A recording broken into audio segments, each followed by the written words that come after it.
बिस्मिल्लाहिर्रहमानिर्रहीम, अस्सलाम वालेकुम students. Class 9th mathematics chapter number 1 और इसकी एक्सरसाइज 1.6 का क्वेश्चन नंबर 3 हम करने जा रहे हैं। क्वेश्चन नंबर 3 से पहले हमने प्रीवियस वीडियो जो की थी वो क्वेश्चन नंबर 2 की थी। क्वेश्चन नंबर 2 करवाते हुए मैंने स्टार्ट में बिल्कुल बहुत डिटेल से आपको बताया था कि रेक्टेंगल क्या होती। ये रेक्टेंगल ऐसी एक शेप होती जिसके ऑल 4 एंगल जो हैं वो 90 के होते और उसकी अपोजिट साइड्स एक दूसरे के इक्वल भी होती और एक दूसरे के पैरेलल भी होती। इस क्वेश्चन के अंदर मैं आपको बता रहा हूं कि जो क्वेश्चन की स्टेटमेंट है कि दो जो साइड्स हैं रेक्टेंगल की उनके दरमियान जो डिफरेंस है वो 3.5 सेंटीमीटर का है। अब रेक्टेंगल के दो साइड्स में डिफरेंस होगा मतलब एक उसकी लेंथ होगी और एक उसकी विड्थ होगी, एक उसकी लंबाई होगी और एक उसकी चौड़ाई होगी। लंबाई और चौड़ाई में जो डिफरेंस है वो है 3.5 सेंटीमीटर का और उसका जो पेरीमीटर उसने दिया हुआ है वो दिया हुआ है 67 सेंटीमीटर। अब पेरीमीटर क्या होता वो हमने प्रीवियसली डिटेल में डिस्कस किया था कि रेक्टेंगल की ऑल 4 साइड्स का दो उसकी लेंथ हो गई और दो उसकी विड्थ हो गई, उन चारों साइड्स का जो सम होता, जो टोटल डिस्टेंस होता वो कहलाता उसका पेरीमीटर। रेक्टेंगल जो इस क्वेश्चन के अंदर है कि 3.5 सेंटीमीटर उसका डिफरेंस है दोनों साइड्स के दरमियान। तो आप अगर सपोज कर लें कि उसकी लेंथ है x और उसकी जो विड्थ है वो है y, तो x और y में जो डिफरेंस है वो 3.5 सेंटीमीटर है। यहां रेक्टेंगल मैंने फॉर्म किया, देखें इसमें आपकी जो एक साइड है जो लेंथ है वो x है, जो चौड़ाई है वो y है और फिर दूसरी साइड अपोजिट साइड वो भी x है जो लेंथ है और जो चौड़ाई है वो जो दूसरी साइड की है वो भी y है। मतलब अपोजिट साइड्स की जो चौड़ाई है वो इक्वल है y और जो लेंथ है अपोजिट साइड्स ये दोनों x और x हैं। अच्छा, हमने सपोज कर लिया क्योंकि हमें पता भी नहीं है कि लेंथ क्या है और विड्थ क्या है, यही हमने फाइंड करना है। वो कह रहा है डायमेंशंस फाइंड करें, मतलब जो उसकी साइड्स हैं वो मालूम करें। तो हम सबसे पहले सपोज करते हैं कि इसकी लेंथ है x और विड्थ है y, दोनों चीजें हमने मालूम करनी है। सपोज करते हैं इस क्वेश्चन के अंदर late length of rectangle, rectangle की लेंथ क्या है x और उसकी विड्थ मतलब उसकी जो चौड़ाई है वो क्या है रेक्टेंगल की, वो है y। ठीक हुआ। अब क्वेश्चन के अंदर उसने जो स्टेटमेंट दी है ना उसमें उसने कहा है दोनों का डिफरेंस है 3.5 सेंटीमीटर। डिफरेंस क्या होता, दोनों को सब्ट्रैक्ट करके दोनों में जो फर्क है वो आएगा। तो अकॉर्डिंग टू क्वेश्चन या अकॉर्डिंग टू कंडीशन या अकॉर्डिंग टू गिवन कंडीशन, कुछ भी लिख सकते हैं आप। According to condition, according to condition x minus y ये किसके इक्वल है 3.5 सेंटीमीटर के। क्लियर हुई बात जी। अब जब हम इसको फर्दर कैलकुलेट करेंगे तो ये 3.5 को जब हम क्वेश्चंस करेंगे तो मल्टीप्लिकेशन में हमें मसला हो सकता है क्योंकि पॉइंट की फिगर है। तो मैं आपकी आसानी के लिए एक काम यहां पे कर देता हूं कि इसको पूरी इक्वेशन को 2 से मल्टीप्लाई कर देते हैं। अगला काम हम बाद में करेंगे। इस पूरी इक्वेशन को हम मल्टीप्लाई कर देते हैं 2 से। 2 से मल्टीप्लाई करने से क्या होगा कि ये 3.5 मल्टीप्लाई बाय 2 बन जाएगा 7। 3.5 का डबल होता 7, ये 7 बन जाएगा। डेसिमल खत्म हो जाएगा, पॉइंट खत्म हो जाएगा, तो हमें क्वेश्चन करने में जरा आसानी हो जाएगी। देखिए multiply by 2 on both sides, ये कॉमास डाल दिए मैंने, ऑन बोथ साइड्स, दोनों साइड्स पे हम क्या करने जा रहे हैं 2 से मल्टीप्लाई। इससे मल्टीप्लाई करेंगे हो जाएगा 2x माइनस 2y, ये भी 2x हो जाएगा, ये भी 2y, माइनस का साइन वैसे का वैसे दरमियान में आ गया। और ये 3.5 को जब आप 2 से मल्टीप्लाई करेंगे ये बन जाएगा 7। तो ये आपके पास इक्वेशन 1 आ गई। क्वेश्चन में दी हुई कंडीशन से हमने पहली इक्वेशन तो फॉर्म कर ली। अब सेकेंड इक्वेशन की तरफ हम चलते हैं। सेकेंड इक्वेशन क्या है जो हमारे पास बनेगी, वो है कि perimeter of the rectangle is equals to 67 centimetre. तो रेक्टेंगल का पेरीमीटर क्या होता, जैसे कि दिया हुआ perimeter is equals to 2 into x plus y. 2 जो x प्लस वाई है वो उसकी लेंथ और विड्थ का ऐड करके आया है, उसको जब आप 2 से मल्टीप्लाई करेंगे मतलब डबल करेंगे तो चारों साइड्स आ जाएंगी, दोनों लेंथ भी आ जाएंगी और दोनों विड्थ भी आ जाएंगी। तो आप इसको 2 इंटू एक्स प्लस वाई भी लिख सकते हैं, और 2 को अगर अंदर मल्टीप्लाई करें तो ये बन जाएगा 2x प्लस 2y। तो देखिए अब अकॉर्डिंग टू कंडीशन ये आपने लिख दिया, एंड यहां कर दें एंड, और कंडीशन के अकॉर्डिंग ही पेरीमीटर क्या है 2x plus 2y is equals to 67 centimetre. अच्छा, अगर आप यहां पे इससे पहले लिखना चाहें ना, यहां एंड के बाद पेरीमीटर इक्वल्स टू 67 सेंटीमीटर और उसके बाद ये करें, तो ये ज्यादा अच्छा है कि आपने उसको बता दिया कि कंडीशन के मुताबिक हमें दिया हुआ है कि पेरीमीटर इसके इक्वल है, और हमें पता है कि पेरीमीटर क्या होता 2x प्लस 2y। ओके हो गया, इज इक्वल टू 67 सेंटीमीटर, क्योंकि हमने सपोज कर लिया था ना कि रेक्टेंगल की लेंथ x है और विड्थ y है। 2x plus 2y is equal to 67 centimetre आ गया। आई होप ये बात आपको समझ में आ गई। अब आगे चलते हैं। ये हमारे पास इक्वेशन 1 थी और ये हमारे पास इक्वेशन, इसको 2 कह दें, ठीक है। इसके बाद आपने पहली इक्वेशन भी ले ली, दूसरी भी ले ली, इसको इकट्ठा करके लिख देते हैं, हेंस या देयरफॉर कुछ भी लिख सकते हैं आप। हेंस फर्स्ट इक्वेशन क्या है 2x minus 2y equals to 7 और 2x plus 2y is equals to 67। ये इक्वेशन 1 है हमारी जो हमने ऊपर लिखा, और ये हमारी इक्वेशन 2 है। फिर हुई बात, अच्छा हमने जो क्वेश्चन नंबर 1 के सारे पार्ट्स किए, जिनको मैट्रिक्स इन्वर्जन मेथड से भी किया और क्रैमर रूल से भी किया, तो हमारे पास वो मैट्रिक्स की यूं इक्वेशन की फॉर्म में दिए हुए थे, हमने इसको पहले मैट्रिक्स फॉर्म में कन्वर्ट किया, फिर इसको क्रैमर से भी किया और मैट्रिक्स इन्वर्जन मेथड से भी किया। यहां पे असल जो स्टेटमेंट वाले क्वेश्चन है, असल आर्ट जो है वो यहां तक पहुंचना है। ये अब आपका वैसे ही वही क्वेश्चन बन गया जो आपको क्वेश्चन नंबर 1 के अंदर इक्वेशन फॉर्म में दिया हुआ था। अब आगे का प्रोसेस सेम है कि पहले हम इसको मैट्रिक्स इन्वर्जन मेथड से कर लेंगे और फिर हम इसको बाय क्रैमर रूल कर लेंगे। तो इस क्वेश्चन को हम अभी दोनों मेथड से करने जा रहे हैं। अच्छा, सबसे पहली चीज जो यहां लिखना है, इसको करना है किसमें, मैट्रिक्स फॉर्म में कन्वर्ट। लेकिन उससे पहले हम चूंकि पहले इसको मैट्रिक्स इन्वर्जन मेथड से लिखने जा रहे हैं, तो यहां लिख दें बाय, ताकि पता चल जाए कि हम इसको किससे सॉल्व करने जा रहे हैं, by matrix inversion method. Okay जी, बाय मैट्रिक्स इन्वर्जन मेथड। तो अब 2x minus 2y is equal to 7 और 2x plus 2y is equal to 67। हमने इसको कन्वर्ट करना है मैट्रिक्स फॉर्म में, क्योंकि मैट्रिक्स इन्वर्जन मेथड में सबसे पहला स्टेप क्या होता है, आपने इसको मैट्रिक्स फॉर्म में कन्वर्ट करना है। तो लिखते हैं यहां पे इन मैट्रिक्स फॉर्म। मैट्रिक्स फॉर्म में हम इसको लिखते हैं, कैसे लिखेंगे जी, 2 और माइनस 2y, ये बन जाएगा 2 और माइनस 2, उसके बाद ये 2 और फिर प्लस 2, प्लस लिखने की ज़रूरत नहीं है। ये हो जाएगा आपके पास x और y दो वेरिएबल्स हैं, आपने लिख दिया x और y इक्वल्स टू 7 और 67। ये ले जी, ये हमने इसको मैट्रिक्स की फॉर्म में लिख लिया, ये हमारा। अच्छा, अब आगे जो है अगला स्टेप मैट्रिक्स इन्वर्जन मेथड के अंदर सर क्या होता था, आपने करना है let a x equals to b, ax is equals to b। अच्छा, अब x क्या किसके इक्वल आ जाएगा, a उधर a इनवर्स b हो जाएगा।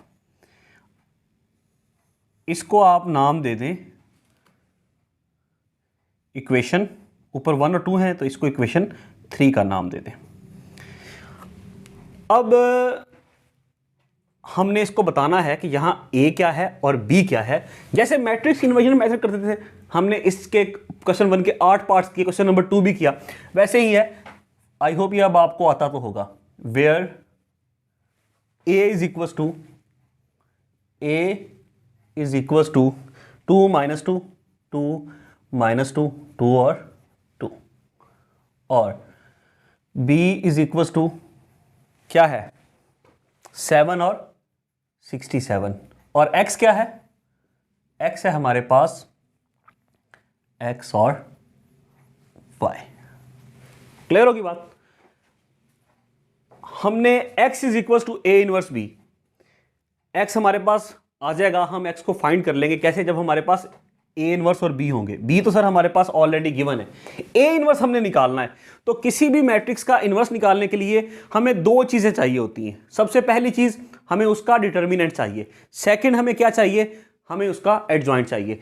a हमारे पास है, हम a का इनवर्स निकाल सकते हैं, पहले इसका डिटर्मिनेंट निकालते हैं, उसके बाद उसका एडजॉइंट निकालते हैं। तो सबसे पहले a डिटर्मिनेंट। अब a डिटर्मिनेंट शुरू हो गया, देखिए इसको लिखें पहले 2 -2 2 और 2। डिटर्मिनेंट के लिए क्या करना पड़ेगा? 2 को 2 से मल्टीप्लाई करेंगे, 2 मल्टीप्लाई बाय 2, माइनस का साइन और फिर 2 मल्टीप्लाई बाय ये -2 है तो ये ब्रैकेट में लिख दिया। इन दोनों को मल्टीप्लाई किया, उसके बाद माइनस का साइन, फिर इन दोनों को मल्टीप्लाई किया। 2 2 ज़ा 4, माइनस माइनस प्लस, 2 2 ज़ा 4। ए डिटर्मिनेंट इक्वल्स टू 4 + 4 8 आ गया। सर ए डिटर्मिनेंट आ गया, यहां लिख दें बेशक आप, since A determinant is not equals to 0 so solution is possible, is possible. ये ले जी, ये हमने क्यों लिखा? अगर डिटर्मिनेंट 0 के इक्वल आ जाता तो ये क्वेश्चन आगे सॉल्व ही नहीं होता, क्योंकि फिर वो मैट्रिक्स कौन सा होता? Singular matrix. ऐसा मैट्रिक्स जिसका डिटर्मिनेंट 0 हो वो कहलाता है सिंगुलर मैट्रिक्स, और उसका इन्वर्स निकालना पॉसिबल नहीं होता। अब हम चल रहे हैं भाई एडजॉइंट ऑफ ए निकालने के लिए। एडजॉइंट ऑफ ए, ये कैसे निकलेगा? ए हमारे पास है, इन दोनों की जगह बदल देंगे तो सेम है, वहां भी 2 है वहां भी 2 है, जगह बदल के भी वही 2 ही 2 रहेगा। इन दोनों के हमने साइन बदल देने, ऊपर वाला -2 +2 बन जाएगा, प्लस लिखने की जरूरत नहीं है। नीचे वाला +2 है तो वो क्या बन जाएगा? -2। ये ले जी, ये आपके पास एडजॉइंट ऑफ ए भी आ चुका। A inverse equals to adjoint of A upon A determinant. Adjoint of A क्या है? 2 2 -2 और 2 upon A determinant. A determinant क्या है? हमने कैलकुलेट किया 8। तो अब ये ए डिटर्मिनेंट डिवाइड होगा इस सारे 2 से, क्या होगा? 2/8 2/8 -2/8 और 2/8। ये ले जी, 2 1 ज़ा 2 2 4 ज़ा 8, 2 1 ज़ा 2 2 4 ज़ा 8, 2 1 ज़ा 2 2 4 ज़ा 8, 2 1 ज़ा 2 और 2 4 ज़ा 8। ए इनवर्स हमारे पास फाइनली आ चुका। 1 नीचे क्या है? 4, 1/4, फिर 1/4 -1/4 और 1/4। ये हमने sir A inverse find out कर लिया। अब हम आसानी से इसको थर्ड इक्वेशन में पुट करके x की वैल्यू निकाल सकते हैं। यहां लिख दें, put in equation 3। Values put करते हैं इक्वेशन 3 में। Equation 3 x is equals to A inverse into B है। x की जगह x की वैल्यूज x और y, और a इनवर्स की जगह 1/4, b की जगह 1/4, ये -1/4 1/4, और b की जगह b की वैल्यूज क्या है? 7 और 67। ये ले जी, ओके।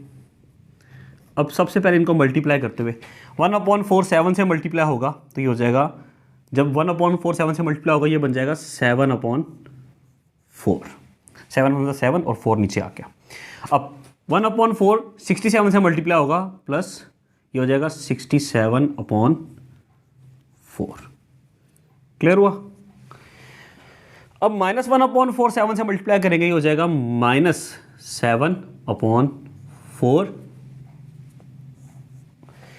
1/4 को जब आप 67 से मल्टीप्लाई करेंगे, ये हो जाएगा +67/4।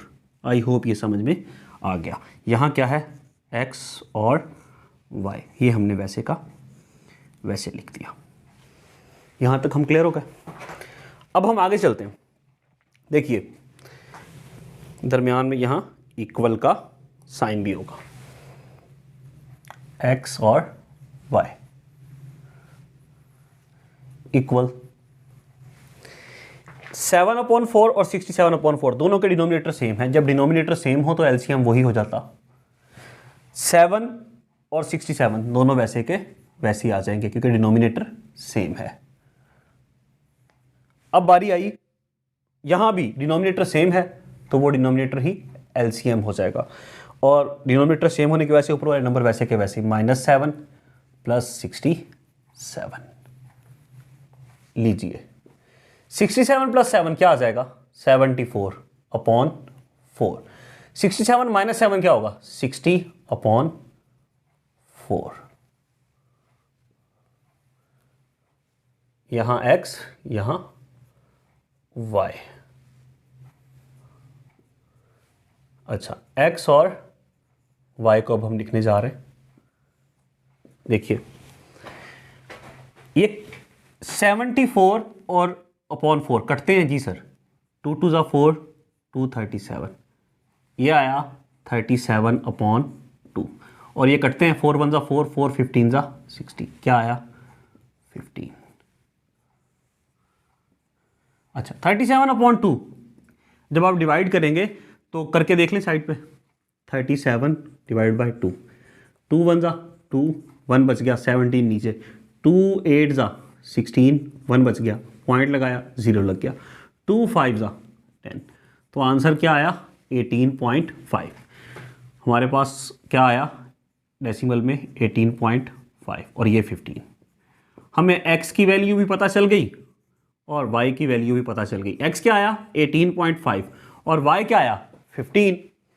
यही दोनों निकालने थे, यही दोनों हमने निकाल लिए। तो यहां लिख दें बेशक, so length of rectangle, length of rectangle क्या है, किसके इक्वल हमने सपोज किया था, x के। तो x क्या आया, 18.5, साथ में यूनिट जरूर लिखिएगा, सेंटीमीटर। उसके बाद विड्थ की बारी है, चौड़ाई की बारी है, विड्थ ऑफ रेक्टेंगल। ये क्या आया सर, ये हमने सपोज किया था y के इक्वल, और y हमारे पास क्या आया, = 15 सेंटीमीटर। अच्छा रुके, एक बात सुने, ये एक और कंडीशन भी मीट कर रहा है। हमने चेक करना कि हमारा आंसर ठीक है या नहीं ठीक। हम स्टार्ट में जाते हैं। हमने कहा था, जो क्वेश्चन की स्टेटमेंट थी कि इन दोनों के दरमियान जो डिफरेंस है वो कितना है, 3.5। तो 18.5 और 15 का डिफरेंस देखें, पूरा 3.5 आ रहा है। ठीक है, तो हमारा आंसर ठीक हुआ, 15 सेंटीमीटर विड्थ आ गई और 18.5 सेंटीमीटर हमारी उसकी लेंथ आ गई, बाय मैट्रिक्स इन्वर्जन मेथड हो गया। अब आगे चलते हैं हम। सर ये मैट्रिक्स इन्वर्जन मेथड से तो हमने कर लिया, अब यही क्वेश्चन बाय क्रैमर रूल भी करना है, तो कैसे करेंगे।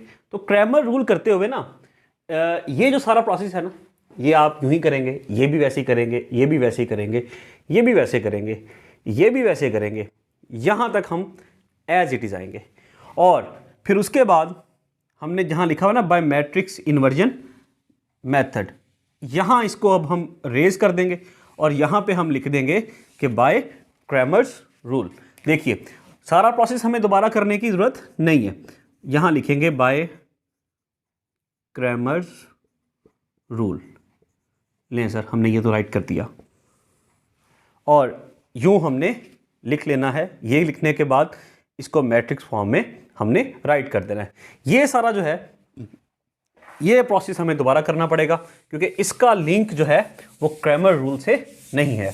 क्रैमर रूल जो है वो इससे डिफरेंट चीज़ है। जो प्रोसेस सेम था बिल्कुल, वो मैंने रेज नहीं किया और मैंने आपको बता दिया कि यहाँ तक ये सेम है। देखिए यहाँ तक मैंने सेम रहने दिया। अब अगला जो प्रोसेस है क्रैमर रूल के अकॉर्डिंग वो करेंगे। ये हमने मैट्रिक्स फॉर्म में लिख दिया, वेयर या लेट कर लें, let A is equals to, इसको मैट्रिक्स ए का नाम दे देंगे, 2 -2 2 और 2। अच्छा जी, ये हमारे पास मैट्रिक्स ए भी हमने ये सपोज कर लिया कि ये मैट्रिक्स ए है। अब क्रैमर रूल में जो सबसे काम की चीज़ है ना, वो एक छोटा सा फार्मूला है, वो हमने पहले भी क्वेश्चंस करते हुए किया है कि जब आपने निकालना है ना एक्स, मैं यहाँ साइड पे लिखता हूँ, तो एक्स निकालने के लिए होता है ए एक्स का डिटर्मिनेंट अपॉन ए डिटर्मिनेंट। अच्छा, दूसरा वाई निकालने के लिए होता है A y determinant upon A determinant. Simply sir हमें एक तो ए का डिटर्मिनेंट चाहिए जो दोनों में यूज हो जाएगा, दूसरा हमें ए एक्स का डिटर्मिनेंट चाहिए और ए वाई का डिटर्मिनेंट चाहिए। ए हमारे पास है, तो अब हम सबसे पहले निकालेंगे ए का डिटर्मिनेंट। कैसे निकलेगा? ए डिटर्मिनेंट इक्वल्स टू 2 -2 2 और 2। इस 2 को इस 2 से मल्टीप्लाई करेंगे, 2 मल्टीप्लाई बाय 2 माइनस का साइन 2 मल्टीप्लाई बाय -2, 2 2 जा 4 माइनस माइनस प्लस 2 2 जा 4। तो ए डिटर्मिनेंट हमारे पास क्या आ गया जी? ये आ गया 8। ए डिटर्मिनेंट की वैल्यू 8 आ गई। लिख दें यहाँ पे, since A determinant is not equals to 0 so solution is possible. Solution is possible. ले जी, राइट कर दिया।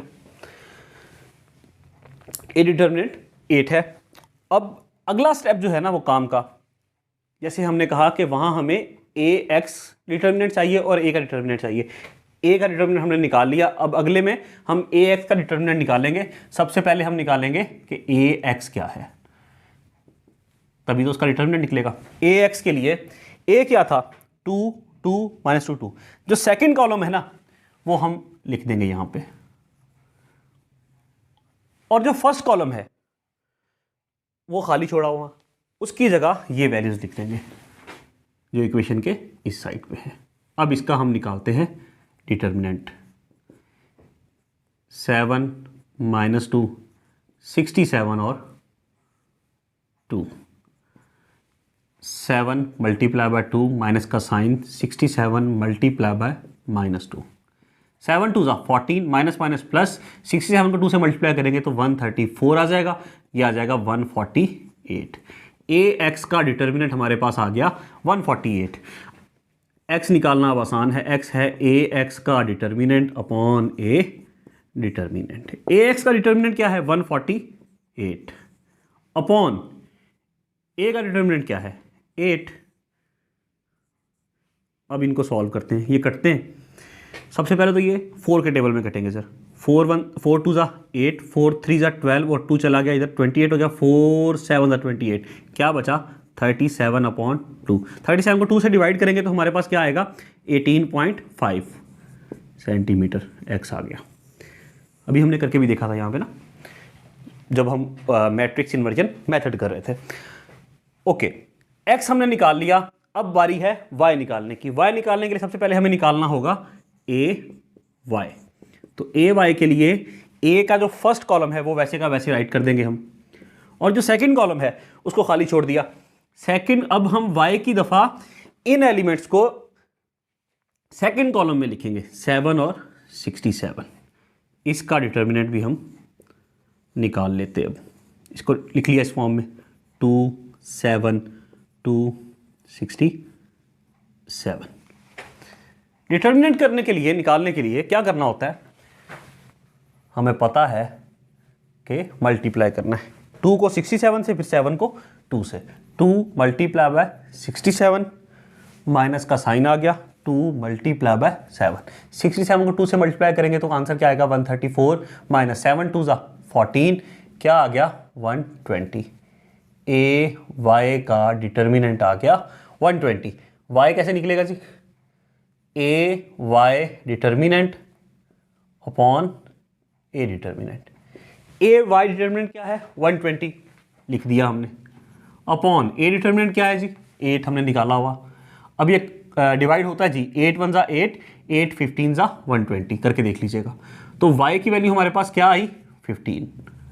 ये सर हमारे पास y भी आ गया, यही निकालना था, निकाल लिया। सो लिख दें length of rectangle equals to x, equals to x क्या था 18.5 सेंटीमीटर, और फिर विथ जिसे हम चौड़ाई कहते हैं ऑफ रेक्टेंगल वो क्या है y, वो है 15 सेंटीमीटर। क्या ये बात समझ में आ गई? आप देखें हमने इसको चाहे मैट्रिक्स इन्वर्जन मेथड से किया या हमने इसको क्रैमर रूल से किया, दोनों केसेस के अंदर आंसर सेम आया, लेंथ और विड्थ की values same I. I hope ये क्वेश्चन नंबर 3 आपको समझ में आ गया होगा। इसको देख लीजिएगा और से इंशाल्लाह जो अब अगली वीडियो होगी उसमें मुलाकात होगी। तब तक के लिए अल्लाह हाफिज़। अच्छा, चैनल को अगर आपने सब्सक्राइब नहीं किया अभी तक तो प्लीज़ सब्सक्राइब करें, वीडियो को लाइक करके दूसरों के साथ भी शेयर करें। अपना ख्याल रखिएगा। अल्लाह हाफिज़।